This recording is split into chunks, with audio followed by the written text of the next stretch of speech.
ജോസഫിനെ വിശുദ്ധ ഗ്രന്ഥത്തിൽ ഒരു സ്വപ്ന സഞ്ചാരിയെ പോലെ നാം കാണാറുണ്ട്. 4 പ്രധാന സ്വപ്നങ്ങളാണ് ജോസഫിൻ്റെ ജീവിതത്തിൽ ഉണ്ടാകുന്നത്. മറിയത്തെ സ്വീകരിക്കുന്നതിന് മുമ്പേ ആകെ കൺഫ്യൂസ്ഡ് ആയിട്ടിരിക്കുന്ന സമയത്ത് ജോസഫിനൊരു സ്വപ്നം ഉണ്ടാകുന്നുണ്ട്. അതുപോലെ ഈജിപ്തിലേക്ക് പോകാനായിട്ടും ശിശുവായിട്ട് മടങ്ങി വരുവാനായിട്ടും അപ്രകാരം നസറത്തിൽ വന്ന് താമസമുറപ്പിക്കാനും കൂടി ഈ 3 സ്വപ്നങ്ങൾ തുടർന്നുണ്ടാകുന്നുണ്ട്. സ്നേഹം നിറഞ്ഞവരെ, നമുക്കുണ്ടാകുന്നത് പോലെ ചില ദിവാസ്വപ്നമോ പേടി സ്വപ്നമോ നൈറ്റ്മെയറോ ഒന്നും അല്ലായിരുന്നു ജോസഫിനുണ്ടായത്. യഥാർത്ഥത്തിൽ ദൈവഹിതമായിരുന്നു.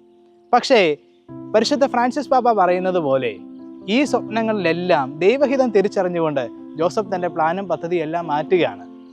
നമ്മുടെ ജീവിതത്തിലും ഇപ്രകാരം ദൈവഹിതം വെളിപ്പെടുന്ന ചില നിമിഷങ്ങളിൽ, അത് ചിലപ്പോൾ സ്വപ്നങ്ങളാകാം, ചില സാമാന്യ സംഭവങ്ങളാകാം, ചില ജീവിത സാഹചര്യങ്ങളാകാം, ചില വ്യക്തികളാകാം. അവിടെ നമ്മുടെ പ്ലാനും ഡ്രീംസും ഒക്കെ ഒന്ന് മാറ്റാൻ നമ്മൾ തയ്യാറാണ്. രണ്ടാമതായി, ഇപ്രകാരം മറ്റുള്ളവരോടുള്ള സ്നേഹവും കരുതലും വഴി ദൈവഹിതത്തിന് പൂർണ്ണമായിട്ട് കീഴ്വഴങ്ങുവാൻ, യെസ് പറയുവാൻ നമ്മൾ റെഡിയാണോ? ദൈവം നമ്മെ സമൃദ്ധമായി അനുഗ്രഹിക്കട്ടെ.